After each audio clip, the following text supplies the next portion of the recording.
Dokumento pildymas pagal atsiųstą šabloną ir išsiuntimas teismui. Kaip pildyti dokumentą pagal atsiųstą šabloną ir išsiųsti teismui. Norėdami pildyti dokumentą savo kompiuteryje, paspauskite meniu punktą Dokumentai, pasirinkite sąrašą Šablonai. Norėdami pasirinkti savo tinkamą šabloną, iš pateikto sąrašo filtruokite jį pagal paieškos kriterijus. Pavyzdžiui, bylos tipą, teismo rūšį, instanciją ir dokumento tipą. Rinkitės inicijuojamąjį ar atsakomąjį šabloną ir atlikite paiešką pagal raktinį žodį. Paspauskite Ieškoti.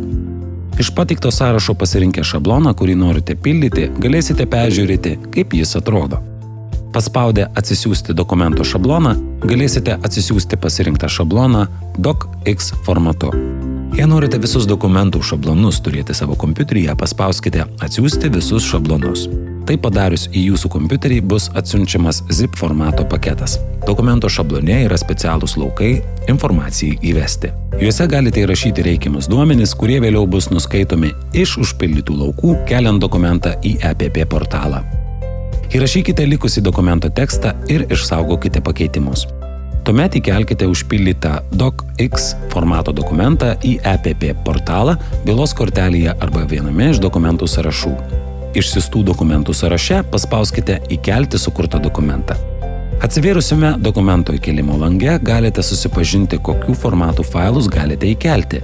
DocX formato failas yra vienintelis, iš kurio sistema gali nuskaityti užpildytus duomenis. Paspauskite Pasirinkti failą. Pasirinkite užpildytą dokumentą ir paspauskite Įkelti.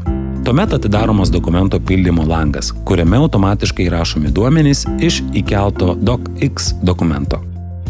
Įkeltas dokumentas yra matomas pildymo lango viršuje. Įrašytus duomenys galite pakoreguoti.